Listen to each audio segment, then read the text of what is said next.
Nobody told you that being the kindest person in the room would cost you this much. You didn't sign up for this.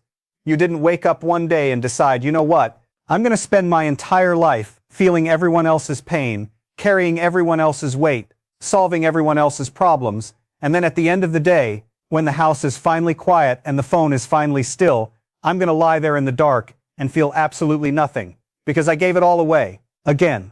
But that's exactly what happened. That's exactly where you are right now. And here's the thing that nobody talks about, the thing that the self-help books and the meditation apps and the just practice gratitude crowd never seem to get around to saying. Empaths don't just get tired of other people. They get tired of themselves. They get tired of existing in a body that feels too much, in a world that takes too freely, in a life that somehow always seems to belong to everyone but them. This episode is for you. Not for the version of you that's holding it together in public. Not for the version of you that always finds a way to keep going. For the version of you that is genuinely, deeply, quietly exhausted right now.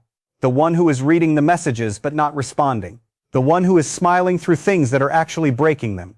The one who sometimes wonders, not dramatically, not in a crisis, but in that small, hollow 2 a.m. kind of way, what it would feel like to just stop. That version of you deserves to be spoken to directly. So that's what we're going to do today. Let's start with something that might surprise you. What you're experiencing right now, this bone-deep fatigue, this low-grade sense of being over everything, this feeling of being wrung out like a wet cloth and then expected to hold water again, it has a name in psychology. It's called compassion fatigue.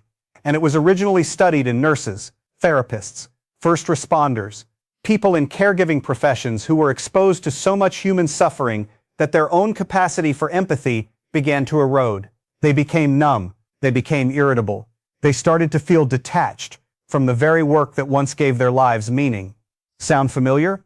You're not a nurse. You might not be a therapist. But you have been caregiving your entire life. You have been the emotional first responder in every relationship you've ever had.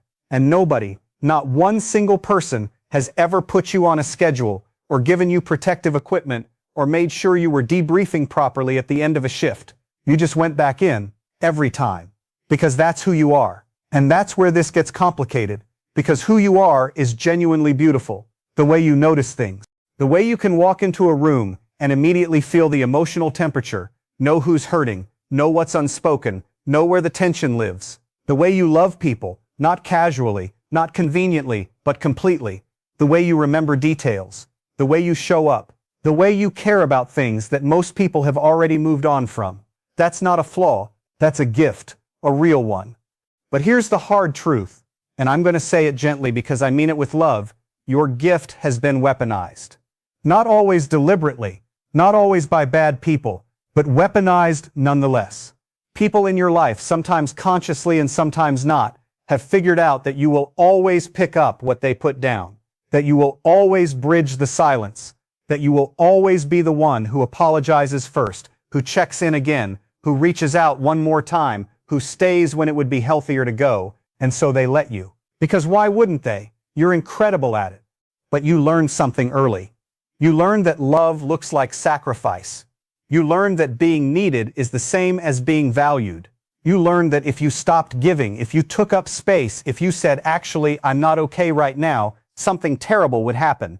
Maybe the relationship would fall apart. Maybe they'd leave. Maybe you'd become a burden. Maybe you'd finally be too much and not enough at the same time. So you kept shrinking and smiling and giving and shrinking some more. There's a psychological concept called the fawn response. And if you haven't heard of it, I want you to really listen to this because it might be the most clarifying thing you hear today. You probably know about fight, flight, and freeze, the 3 ways human beings respond to perceived threat. But there's a 4th one, fawning. And fawning is what happens when, as a child or as someone in a vulnerable position, you learn that the safest way to survive emotional danger is to become whatever the other person needs you to be. To agree, to placate, to absorb, to make yourself smaller so they feel bigger, to anticipate their moods and adjust yourself accordingly, so that conflict never even begins. Fawning is not weakness. It was once survival. It was smart. It was adaptive. It kept you safe in situations where being your full self felt dangerous. But you're not in that situation anymore. Most of you aren't. And the fawn response didn't get the memo. So it's still running. It's still scanning every room for who needs managing. It's still automatically softening your opinions before you even finish forming them. It's still making you responsible for everybody else's emotional experience while treating your own as an optional extra, and you are exhausted from it. Let me paint you a picture, because I want you to really see yourself in this. You wake up in the morning, and before you've even fully opened your eyes, you're already running through the list. Who needs what from you today? Who you might have upset yesterday? What you should have said differently? Whether that person is okay? Whether you did enough? Whether you are enough? You carry this invisible weight into every interaction, every conversation, every room you walk into. You read the energy before you read the room. You adjust. You adapt. You perform a version of fine that is so convincing, even you sometimes forget it's a performance. And then someone asks how you are, and you say, "I'm good, how are you?" And the conversation moves on. And you feel just for a split second this tiny flicker of something, maybe longing, maybe grief, before you let it go and focus back on them. That flicker. That's what we're here to talk about today. Because that flicker is you, the real you. The you that has needs and desires and limits and feelings of your own. The you that is desperately tired of being last on your own list. The you that sometimes fantasizes, not about anything dark, but just about a version of your life where someone else does the caring for a while. Where you get to rest. Where you get to be held instead of always being the one doing the holding. That's not a character flaw. That's not selfishness. That's your nervous system sending you an SOS. Here's something that psychologists have found in studying highly sensitive people and empaths specifically. Your nervous system is literally wired differently. Research by Dr. Elaine Aron, who coined the term highly sensitive person, found that roughly 15 to 20% of the population has a nervous system that processes sensory and emotional information far more deeply than average. You don't just notice more, you process more. You reflect more. You feel the reverberations of things that other people have already forgotten. This means that what might be a passing moment of emotional discomfort for someone else is for you a full-body, days-long experience. A slight tension in a text message, a look across a table, a tone of voice that was one shade off from usual. You catch all of it. You carry all of it, and your nervous system pays the price for all of it. This is not metaphor.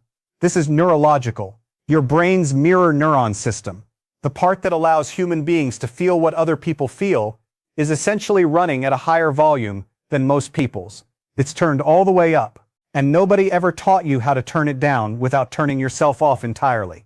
So you oscillate between giving everything and collapsing, between being endlessly present for everyone and disappearing into yourself for days, between being the warmest person anyone knows and lying on the bathroom floor wondering why you feel so completely alone, and the loneliness. Let's talk about the loneliness, because this is the part that really doesn't get said enough.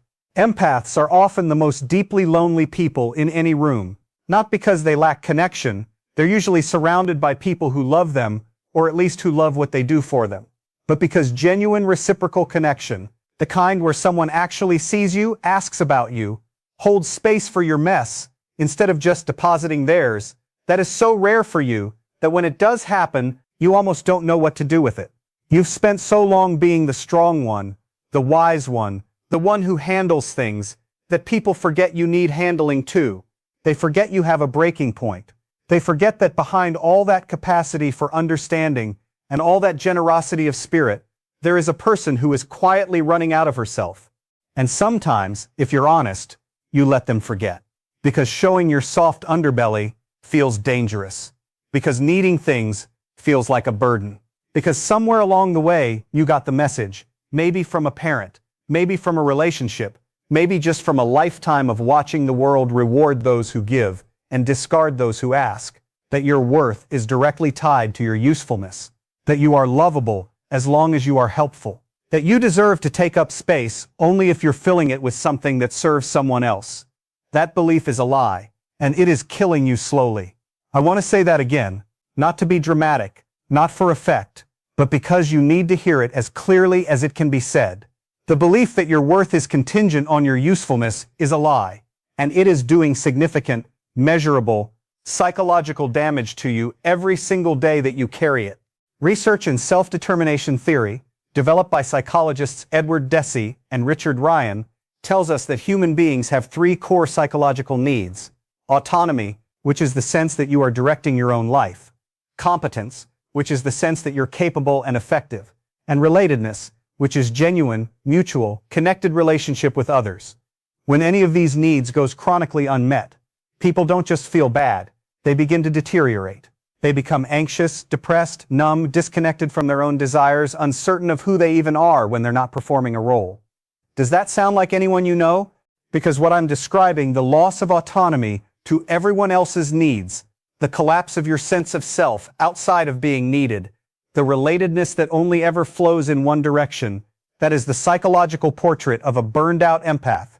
And it doesn't happen because you're weak. It happens because you're incredibly, profoundly strong, and the world took advantage of that strength for so long that even you started to mistake depletion for devotion. Let's talk about what tired of existing actually means, because I think it's important to be precise here. For most of you, this isn't about not wanting to be alive in a clinical sense. It's more subtle than that. It's a tiredness with the texture of your current existence. It's exhaustion with the constant weight of it. It's the feeling of being so hollowed out by giving that you can't actually imagine what a full life would feel like for you specifically. Not what a good life looks like in the abstract. Your life, your joy, your rest, your desires, your mornings, your future. It's like you've been living inside someone else's story for so long, playing a supporting role with such commitment and such grace, that you've actually forgotten you were supposed to be the main character of your own. And so existing feels heavy, not because life itself is unbearable, but because this particular version of your life, the one where you are always available, always understanding, always managing, always giving, always last, this version has become a cage that you decorated so beautifully that nobody can tell it's a cage, including you, sometimes. Here is where I want to lovingly challenge you, and I mean lovingly, because everything I'm about to say comes from a place of seeing you clearly and wanting genuinely good things for you. You have been waiting for the people in your life to notice how depleted you are and offer to help without being asked, waiting for circumstances to change, so you'll finally have space for yourself, waiting for permission to put yourself first, waiting for someone to tell you it's okay to rest. I'm telling you now, it's okay to rest. But more than that, I want you to examine why you've been waiting. Because the truth is, and this is the part that requires real courage to hear, you have more agency in this than you've been allowing yourself to believe. You have been, in part, a participant in your own depletion. Not because you're foolish, not because you're weak, but because somewhere in the design of your giving, somewhere in the structure of always being needed, you found safety. You found purpose. You found the closest thing to guaranteed love that your nervous system could trust. If you're useful, they won't leave. If you keep giving, they'll keep needing you. If you make yourself indispensable, you'll never have to find out if they'd choose you if you were ordinary.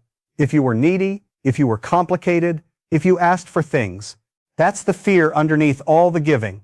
Not just the fear of being selfish, the deeper fear of being unwanted, of being seen without your gifts and found lacking, of discovering that all those years of love and care and sacrifice were actually transactional, and that once you stop producing, the connection evaporates.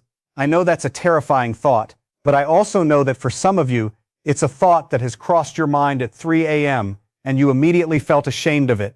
Don't be. That thought is not a sign that you're cynical or broken. It's a sign that somewhere in you, there is a wisdom that is trying to tell you something important about which of your relationships are truly reciprocal and which ones have been quietly feeding off your light. Real love, the kind you deserve, does not require you to be constantly performing emotional labor to stay in the room. Real love is not maintained through your sacrifice.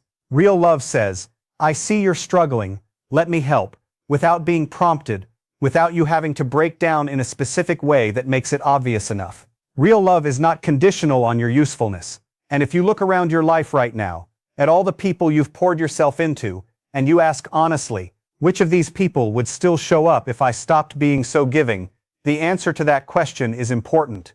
Not to make you bitter, not to make you close off, but to help you make clearer, more conscious choices about where your very limited, very precious energy actually goes.